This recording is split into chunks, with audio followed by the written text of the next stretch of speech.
Good morning बच्चों।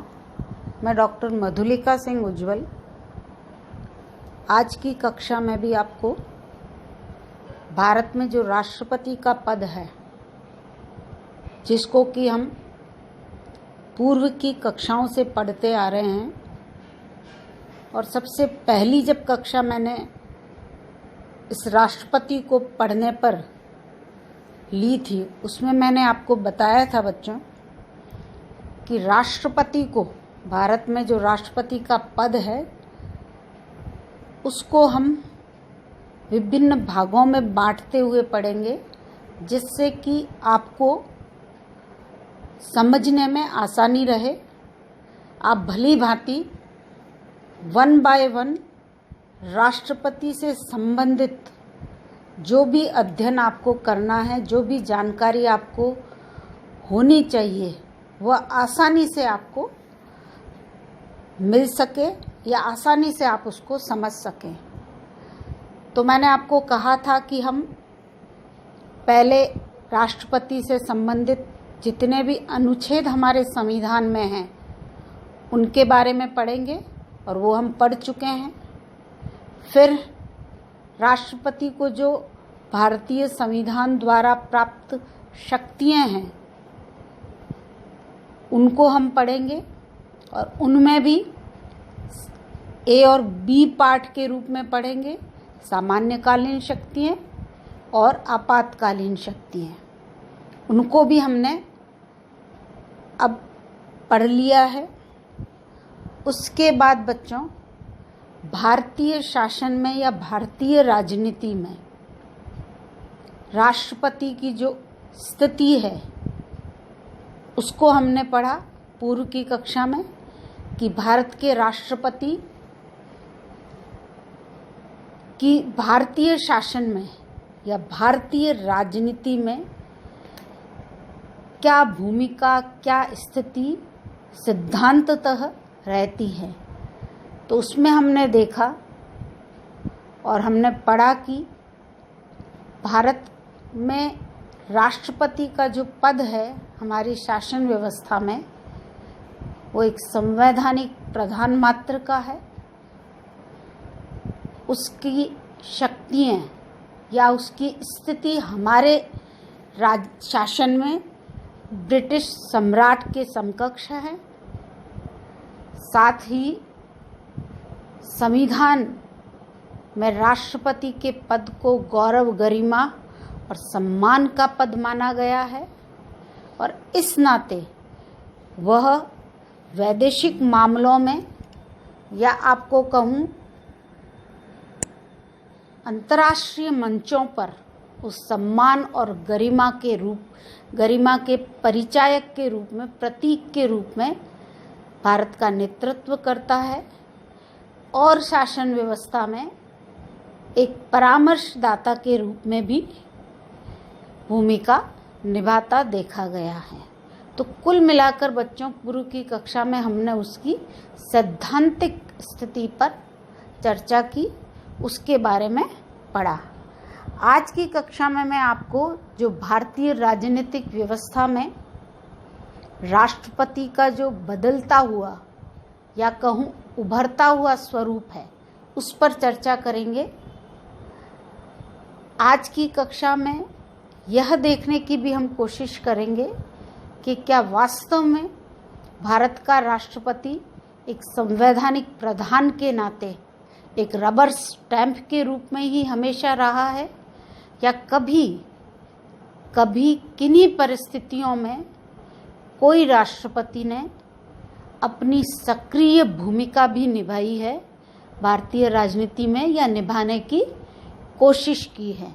यहाँ पर मैं यह अवश्य बताना चाहूँगी बच्चों कि चूँकि हमारे यहाँ पे संसदात्मक व्यवस्था अपनाई गई है, जो मैंने पूर्व की कक्षाओं में बार बार कहा है, और इसकी एक विशेषता है दोहरी कार्यपालिका, जिसमें एक नाम मात्र की होती है और एक वास्तविक होती है। नाम मात्र की राष्ट्रपति हैं और वास्तविक प्रधानमंत्री और उनकी मंत्री परिषद है।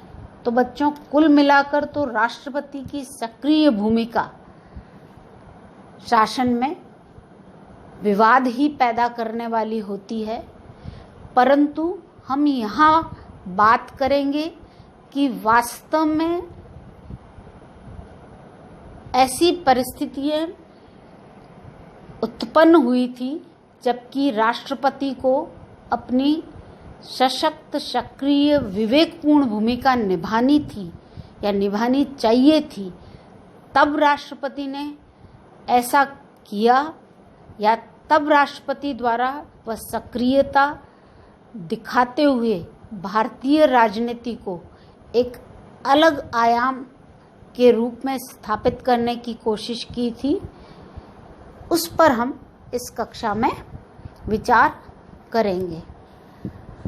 तो बच्चों, शुरू करते हैं कि व्यवहार में हमारे राष्ट्रपति, भारत के संविधान ने जो भारतीय राष्ट्रपति पद हमारी शासन व्यवस्था को दिया है, व्यवहार में उसकी भूमिका कैसी रही है। 68 सालों के इतिहास में बच्चों, भारत के राष्ट्रपति ने वैसे तो देखा जाए तो एक संवैधानिक प्रधान के रूप में ही अपनी संवैधानिक सीमाओं में रहते हुए ही अपनी भूमिका निभाई है।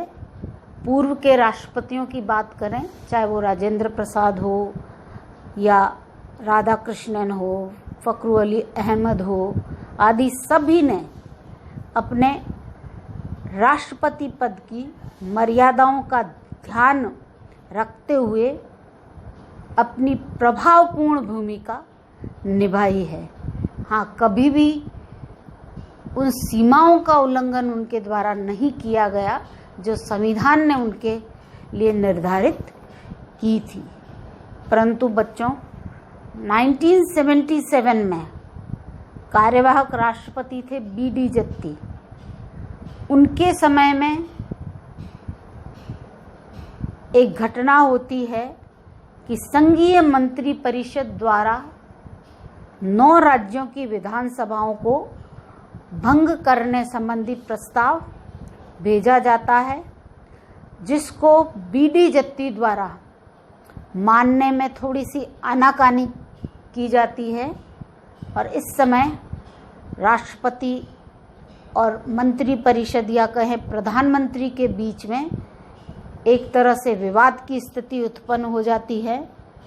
परंतु संवैधानिक सीमाओं का ध्यान रखते हुए अंततः बी.डी. जत्ती द्वारा मंत्री परिषद के उस परामर्श को, 9 राज्यों की विधानसभाओं को भंग करने के परामर्श को स्वीकार कर लिया जाता है।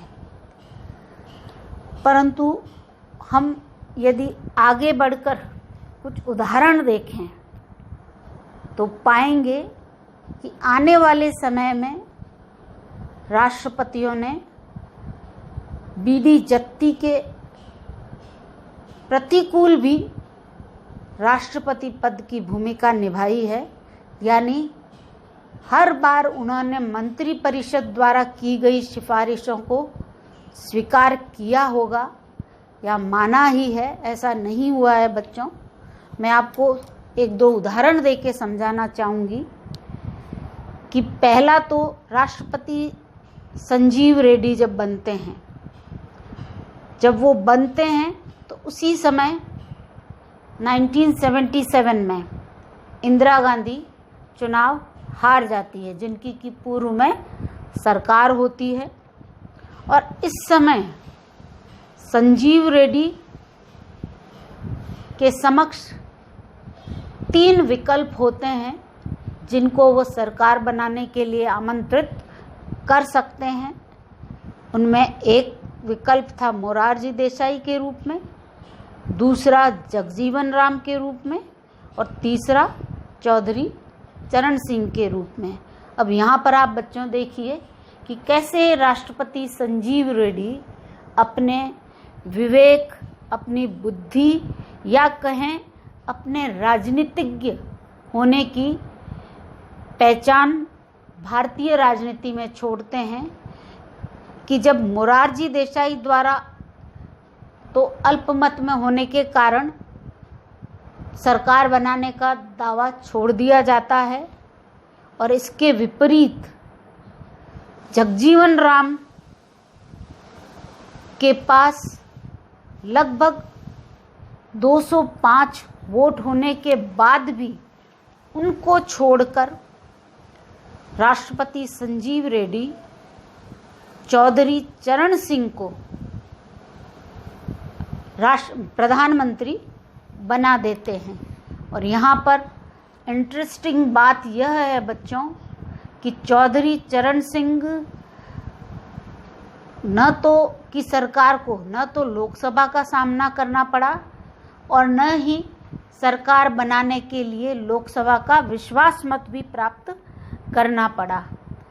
अब यहाँ पर आप देखिए कि कुल मिलाकर भारतीय राजनीति में यह एक अनोखा उदाहरण बनकर उभरा कि चौधरी चरण सिंह की सरकार वास्तव में राष्ट्रपति द्वारा मनोनीत सरकार थी।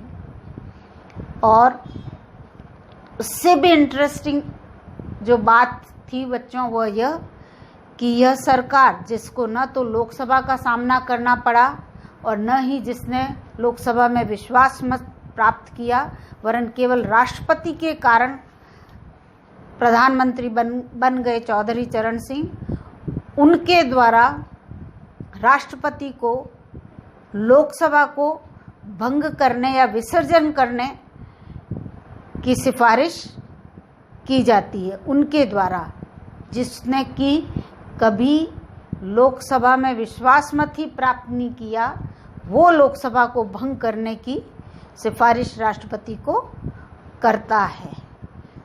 यहाँ पर हम राष्ट्रपति संजीव रेड्डी के ही आप कह सकते हो एक कुशल, एक राष्ट्रवादी राजनेता के रूप में जो उभर कर उनका व्यक्तित्व आता है उसको देखते हैं बच्चों कि उन्होंने चौधरी मंत्रिमंडल को, चौधरी चरण सिंह को प्रधानमंत्री बनाकर कुछ समय के लिए भारतीय शासन या चलाने का अधिकार दिया, परंतु यहाँ पर इसका मतलब यह नहीं था कि वो बिना लोकसभा का विश्वास मत किए अपनी स्वेच्छा से नीतियों का निर्माण कर ले। इसका मैं एक उदाहरण बताना चाहती हूँ बच्चों कि इस सरकार ने ही यानी चौधरी चरण सिंह की सरकार ने ही जब जमाखोरी, मुनाफाखोरी आदि आर्थिक अपराधों को रोकने के नाम पर जो निवारक नज़रबंदी अध्यादेश और भारत की आकस्मिक निधि जो होती है उससे 50 करोड़ से बढ़ाकर 150 करोड़ रुपए करने की जो संशोधन अध्यादेश का मसौदा राष्ट्रपति के पास हस्ताक्षर के लिए भेजा था, उस पर संजीव रेड्डी ने तुरंत हस्ताक्षर नहीं किए थे, वरन उसकी पूरी जानकारी लेने के बाद काफ़ी लंबे समय के बाद उन्होंने इस पर स्वीकृति दी थी। तो यहाँ पर आप देख सकते हो कि यद्यपि यह सरकार पूरी तरह से संजीव रेड्डी द्वारा ही बनाई गई थी, मनोनीत की गई थी, या दूसरे शब्दों में कहो तो उनकी मंशा के कारण बनी थी, पर उसके बाद भी यदि इस सरकार ने भी कुछ गलत अध्यादेश निकालकर उनसे स्वीकृति लेनी चाहिए तो उन्होंने उस पर स्वीकृति नहीं दी। और तो और उन्होंने यह भी ध्यान रखा कि वह उस सीमा क्षेत्र को लांघ न जाए जो एक नियमित निर्वाचित सरकार का सीमा क्षेत्र या कार्यक्षेत्र होता है। यहाँ पर मैं एक और उदाहरण आपको दूंगी कि जब चरण सिंह सरकार के विधि मंत्री ने 2 व्यक्तियों देशपांडे और मधुसूदन को सर्वोच्च न्यायालय का न्यायाधीश नियुक्त करने की सिफारिश की, उनको लगा ये मौका है तो अपने लोगों को न्यायाधीश बनवा दिया जाए। देशपांडे और मधुसूदन को सर्वोच्च न्यायालय का न्यायाधीश बनाने की सिफारिश की। तो यहाँ पर भी राष्ट्रपति ने यह कहकर कि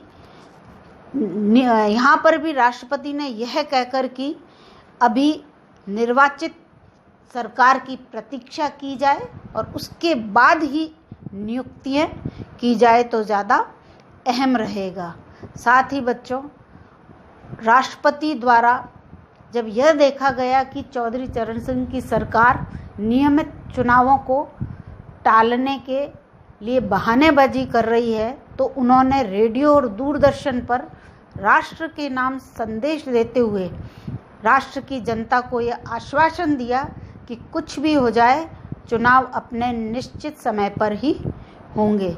तो इस प्रकार बच्चों आप देखते हो कि राष्ट्रपति रेड्डी द्वारा तत्कालीन परिस्थितियों में जिस तरह से व्यवहारिक भूमिका निभाई गई, उसने यह सिद्ध कर दिया कि राष्ट्रपति एक संवैधानिक प्रधान तो है, पर वह रबड़ की मुहर मात्र बिल्कुल नहीं है।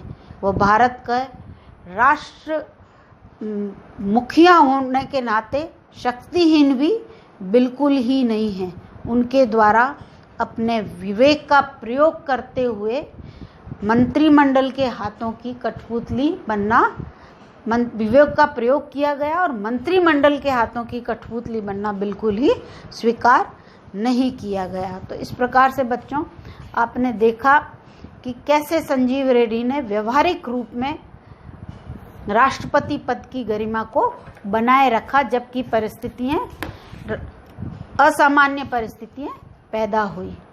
साथ ही एक दूसरा उदाहरण हम देख सकते हैं राष्ट्रपति के.आर. नारायणन का, जबकि उनके द्वारा भी संवैधानिक प्रधान तो अपने आप को माना, परंतु एक रबर स्टैंप के रूप में मंत्रिमंडल की हर आवश्यक अनावश्यक सिफारिश को मानने के लिए उनके द्वारा भी मना किया गया। इसके लिए मैं दो उदाहरण आपके सामने रखूंगी। पूर्व में भी हमने आर्टिकल 356 पढ़ा है बच्चों, उसमें भी मैंने आपको ये उदाहरण दिए थे। एक बार आप और सुनिए तो आपको और अच्छे से रिवाइज हो जाएंगे कि जब राष्ट्रपति के.आर. नारायणन के पास दो मैं घटनाएं बताती हूँ आपको, एक तो उत्तर प्रदेश की और दूसरी बिहार की, कि उनके पास जब 1997 में राज्यपाल रोमेश भंडारी द्वारा कल्याण सिंह की सरकार की बर्खास्तगी को बर्खास्त कर राष्ट्रपति शासन लगाने की सिफारिश की गई, तो के.आर. नारायणन ने न केवल उस सिफारिश को पुनर्विचार के लिए लौटाया, बल्कि प्रधानमंत्री गुजराल को राष्ट्रपति भवन बुलाकर रोमेश भंडारी को हटाने तक का भी प्रस्ताव रखा। एक दूसरा उदाहरण 1998 में बिहार के ही राज्यपाल सुंदर सिंह भंडारी द्वारा जब राबड़ी देवी की सरकार को संवैधानिक तंत्र के विफलता के नाम पर हटाने की सिफारिश की गई, तब भी राष्ट्रपति ने उनकी इस सिफारिश को न मानकर उसे पुनः विचार के लिए लौटा दिया गया।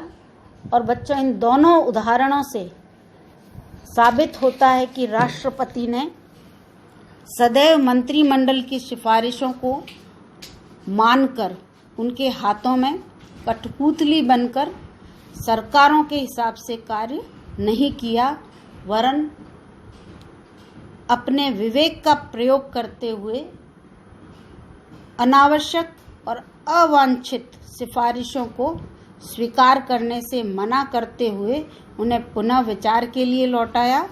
और इन दोनों मामलों में हमने देखा कि राष्ट्रपति की ये जो पुनः विचार के लिए लौटाई गई सिफारिशें थी, वो अंततः मान ली गई और न उत्तर प्रदेश में और न ही बिहार में सरकारों की बर्खास्तगी की गई। तो बच्चों, इस प्रकार से राष्ट्रपति संजीव रेड्डी और राष्ट्रपति के.आर. नारायणन द्वारा जो राष्ट्रपति पद की गरिमा और सम्मान को भारतीय राजनीति में बनाने का काम किया गया, ऐसे उदाहरण भारतीय राजनीति में कम ही देखने को मिले हैं। हाँ, राष्ट्रपति पद पर जब 2002 में अब्दुल कलाम निर्वाचित हुए तो उनके द्वारा भी राष्ट्रपति पद की गरिमा को, मर्यादाओं को ध्यान में रखते हुए भारतीय राजनीति में अपनी भूमिका निभाई गई। उनके द्वारा भी चुनाव सुधार अध्यादेश को मंत्रिमंडल को लौटाकर यह सिद्ध करने की कोशिश की गई कि राष्ट्रपति स्वर्णिम शून्य के रूप में कार्य करने के लिए बिल्कुल भी तैयार नहीं हैं। इसके अलावा बच्चों, प्रणब मुखर्जी ने भी राष्ट्रपति के रूप में लोकपाल चयन समिति के गठन, स्नूपगेट जासूसी प्रकरण आदि पर जांच आयोग स्थापित करने के प्रसंग में मनमोहन सिंह मंत्रिमंडल के निर्णयों को भविष्य के लिए टालने का परामर्श देकर आप कह सकते हो कि अपनी सशक्त और सक्रिय भूमिका निभाई थी। इस प्रकार हमने देखा बच्चों कि ये जो कुछ उदाहरण हैं ये बताते हैं कि भारत का राष्ट्रपति संवैधानिक प्रधान तो हैं पर रबर स्टैम्प बिल्कुल भी नहीं है।